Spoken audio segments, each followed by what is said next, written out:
Still freelancing? My sister didn't ask it quietly or with any particular subtlety. She asked it at the dinner table, in front of my parents, my grandmother, 3 aunts, 4 cousins, my uncle, my brother-in-law, and 2 of my cousins' partners who I'd only met twice before. 17 people seated around 2 tables, pushed together in my parents' dining room in Ottawa. Plates piled with turkey and roasted squash and gravy my mother had been working on since the night before. She asked it with her wine glass raised and her eyebrows lifted, wearing the expression she always wears when she wants to sound concerned but isn't. "I'm just wondering," she added. "What's the plan? Long term, I mean. Are you even paying into CPP properly? Because the rules are different when you're self-employed, and I'd hate for you to get to 65 and have nothing." A few people looked at their plates. My mother smiled at nobody in particular. My father reached for the gravy. I looked at my sister from across the table. I picked up my fork, and then I said, with my voice as steady as I could make it, "Actually, I bought a house. I got the keys 2 weeks ago." The table went quiet in a way that felt different from the usual polite silence. It was the kind of quiet where you can almost hear 17 people recalibrating at the same time. My sister blinked, then she laughed, short, sharp, carrying a specific kind of disbelief. "Oh, come on," she said. "You don't have to say that." "I'm not making it up." I reached into my bag, pulled out my phone, and slid it across the table toward my mother.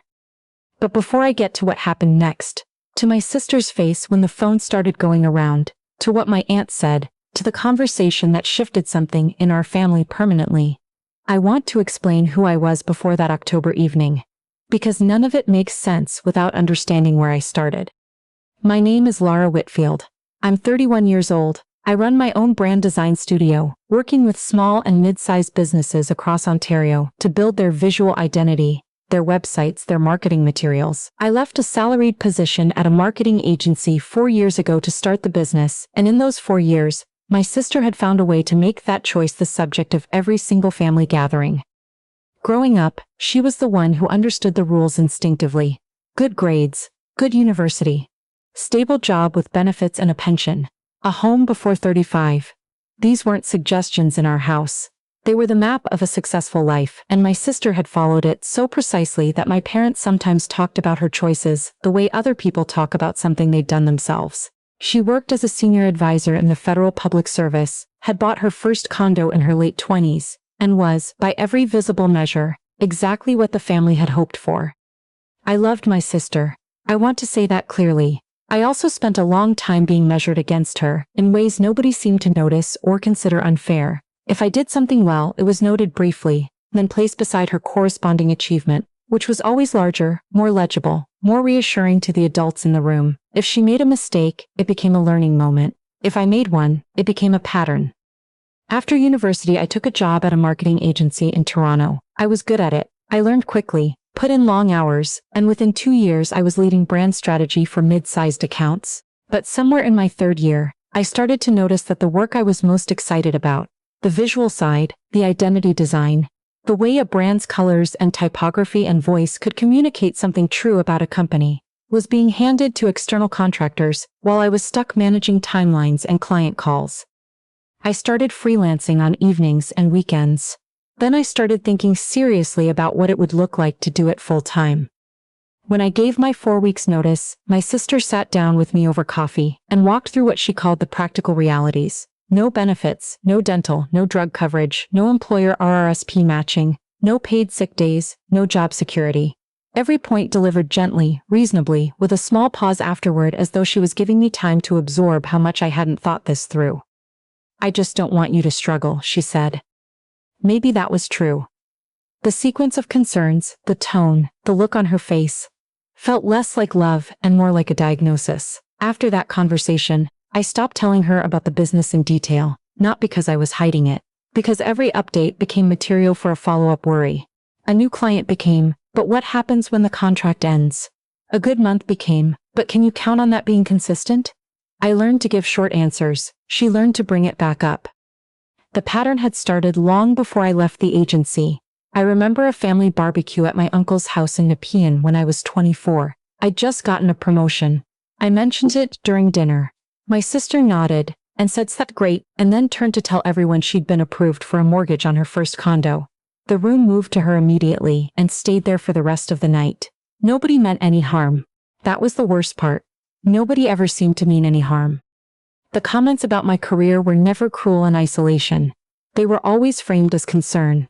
But concern that is performed in front of an audience, repeated at every gathering, and aimed consistently at one person stops being concern after a while.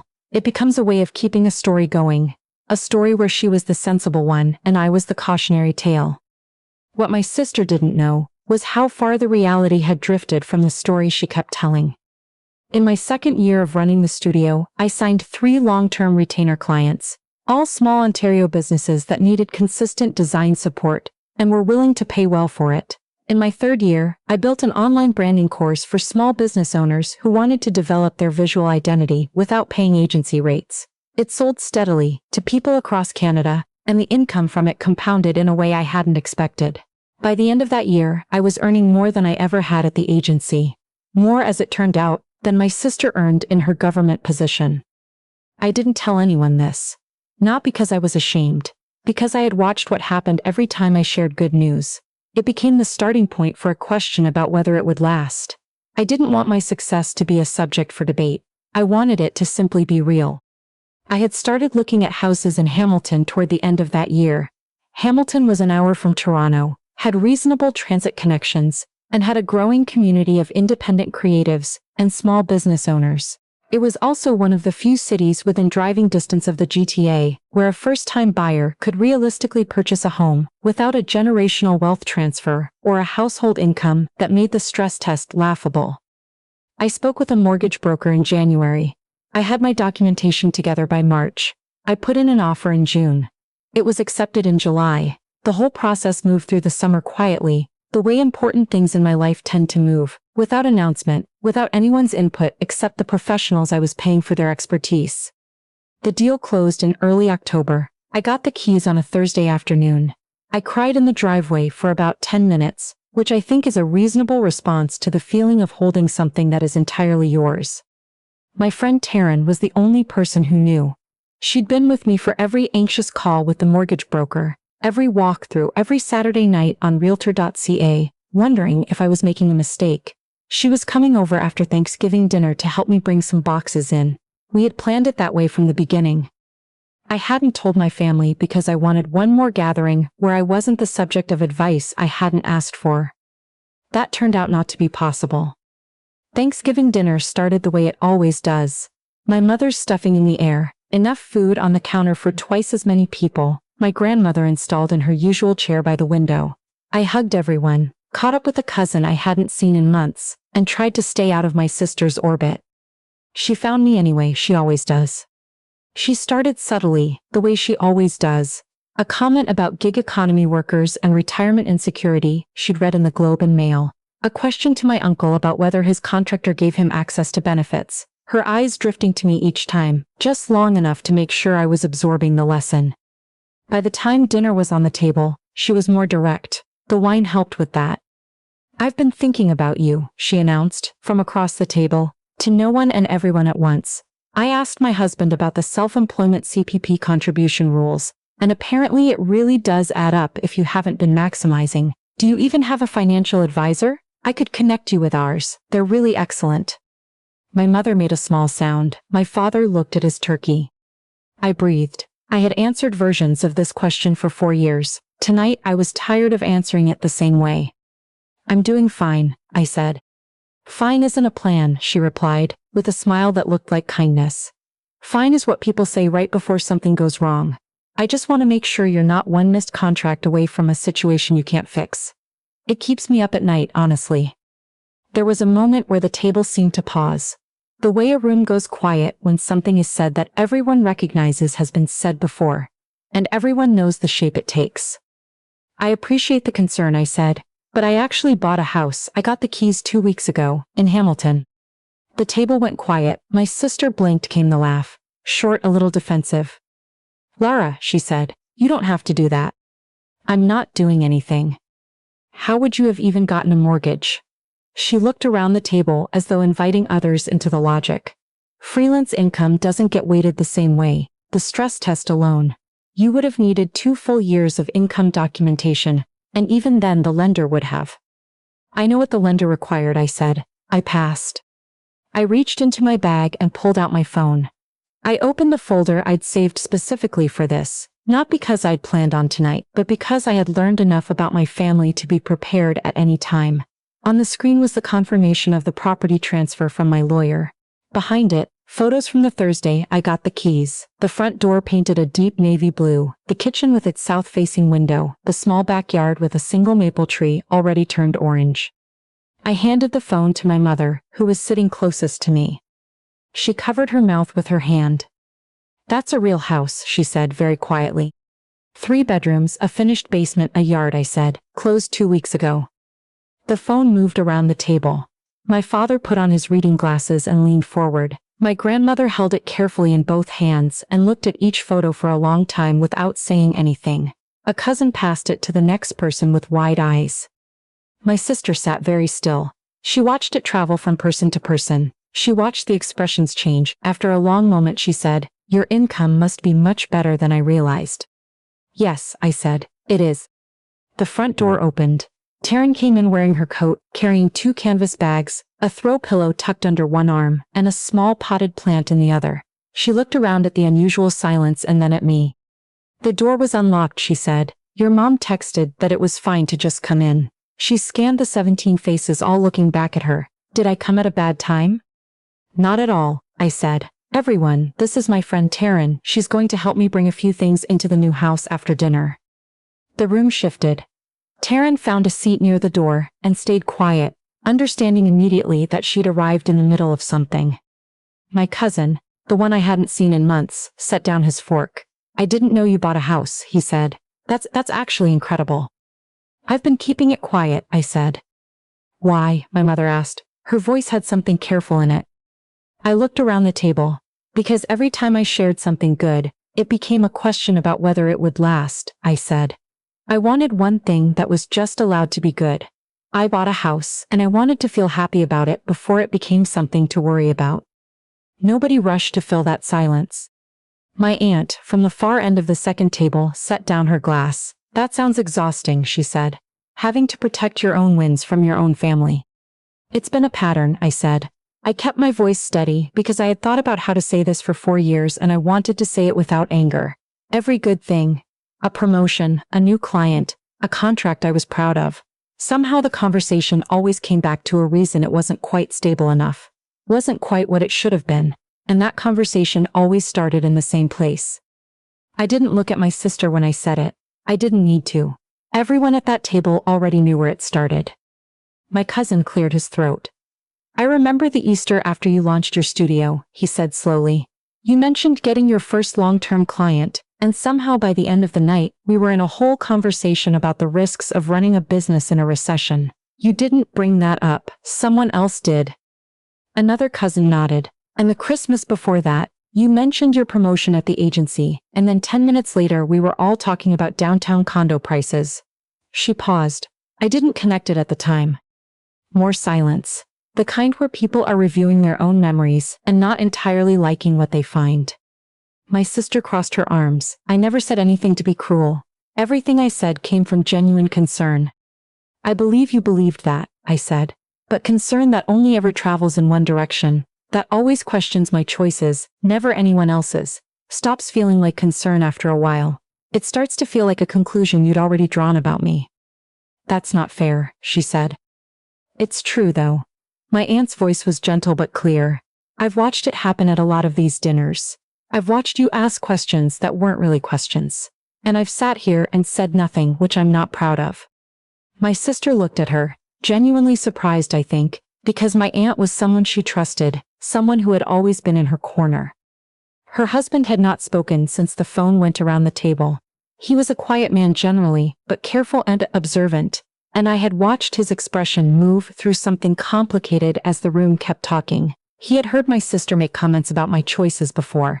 He had heard more versions of those comments than I ever had, the private ones, said at home between the two of them. He looked at my sister and said quietly, "Did you know she was working toward this?" She didn't answer. "Did she ever try to tell you things were going well?" Still nothing. "I'm asking," he said. Because I want to understand how we got to a point where she felt she had to hide something this significant from the people who are supposed to love her. It was a gentle question. It landed with weight. My sister looked at the table. For perhaps the first time in a long time, she didn't have a ready reframe. I didn't celebrate that moment. I want to say that clearly. I had just watched a room full of family members arrive at the same conclusion about my sister's behavior, and I had not pursued it. I had answered the question she asked me, the way I had answered versions of it for 4 years, except this time, the answer was different. After dinner, Taryn and I drove to Hamilton. It was a clear October night, cold and sharp in the way only Canadian autumn gets. The kind of cold where you can smell the leaves. We pulled up to the house and I sat in the car for a moment before going in. "How do you feel?" Taryn asked. "Lighter," I said, and I meant it. The calls started a few days later. My aunt called first. She apologized properly, specifically without excuses. She said she had watched the dynamic for years and had told herself it wasn't her place to interfere, and she wanted me to know she regretted that. My cousin called. He said he had felt uncomfortable many times and laughed along anyway, which he wasn't proud of. My father called on a Thursday evening and didn't say much, but asked if he could come see the house. I said yes. My mother came with him the following weekend. She brought a casserole and a set of dish towels, and spent 2 hours helping me figure out where to put things. Before she left, she held me for a long time in the front hallway and said, "I'm sorry we didn't step in sooner." I told myself it was just how you two were with each other. I didn't let myself see how one-sided it was. I forgave her. I want to be clear about that. I forgave her because carrying that grief forward didn't serve me anymore, but I also told her the thing I had come to understand. Forgiveness was something I could give freely because it was for me, not for her. Trust was something else entirely. Trust would have to come back slowly, through the things they did next, not through what they said that afternoon on my front porch. She cried a little. My father looked out at the maple tree in the yard, which had gone fully gold by then, and nodded without saying anything. Sometimes that's the most honest response. My sister did not call. I heard through my cousin that my brother-in-law had continued asking her the same questions he'd asked at the table, not once, but repeatedly, in the weeks that followed. That he had asked her to think about why the story she told about me so rarely matched the evidence of my actual life. That he had told her, carefully but seriously, that he didn't want to spend the next 30 years watching her treat people she loved as measures of her own security. He hadn't left, but something had shifted between them quietly. I learned this from my cousin, not from my sister, which told me a great deal about where things stood. I didn't wish her difficulty. I want to say that clearly too. I had spent enough years absorbing other people's comparisons that I had no interest in becoming someone who needed another person to fail. Whatever she was working through with herself and her husband was hers to work through. I hoped it led somewhere honest. My own life kept moving. I signed 2 new clients in November, businesses out of Waterloo and Guelph who had found me through the online course. I spent a weekend painting the basement with Taryn, and a friend of hers who turned out to be an excellent roller, but a terrible DJ. I bought a proper dining table and had 6 people over for a dinner that went past midnight without a single uncomfortable moment. I thought that night about what family actually means, who it includes and how it's made. I had grown up believing it was defined by the people you were born into, the table you returned to every October, the last name on the mailbox. Those people still mattered to me. I hadn't written anyone off. I hadn't decided the story was finished. But I had also learned that the people who celebrate your actual wins, not the approved version of your wins, not the wins that fit neatly into someone else's idea of a successful life, but the real ones, those people are family in every sense that matters. Taryn was family. The clients who had trusted me to tell the visual story of their businesses were, in their own way, family. The people who had taken my course and sent me messages about what it meant to have someone show them that their work could be professional and entirely their own. They were something close to family too. The version of success my sister had always imagined for me had looked like hers. Stable, salaried, benefits approved, pension tracked. There's nothing wrong with that version. It suits many people very well. It was never going to be mine, and the years she spent treating her version as the only valid one had cost us something I was still deciding whether to fully grieve or simply release. The next Thanksgiving, I hosted it myself. I cooked a turkey for the first time and it was overambitious and exactly right. My parents came, and my grandmother, and two aunts and a cousin and Taryn and her partner, and a friend from Hamilton who had recently left her own salaried job to start a small food business and was finding the first year equal parts terrifying and exhilarating. My sister was invited, she didn't come. That was her choice, and I let it be hers. What I remember most from that night is looking around the table late in the evening, when everyone had pushed back their chairs, and the conversation had gotten easy the way it does, when nobody is performing anything, and realizing I wasn't managing anything. I wasn't calculating my next answer. I wasn't bracing for the pivot, the question that would eventually turn to whatever I hadn't yet accomplished, the worry that wore the face of love. I was just there, in my own house, with people who had chosen to be there. Outside, the maple tree was bare for the season, the yard was quiet, the mortgage payment was something I tracked in my own spreadsheet, on my own schedule, in a home that nobody had helped me buy except me. People sometimes ask if I would have done anything differently. Whether I should have told my family sooner about the business, about the house, about how well things had actually been going for years. I've thought about it a lot. I always come back to the same answer. I didn't keep my life private because I was ashamed of it. I kept it private because I had learned, over many years, that some people will take your good news and turn it into a question before you finish saying it. Protecting something real from that habit isn't the same as hiding. It's the same as knowing which hands are steady enough to hold the things that matter to you. I know now which ones those are, and I know how to build a life inside that knowledge. As it turns out, that is more than enough.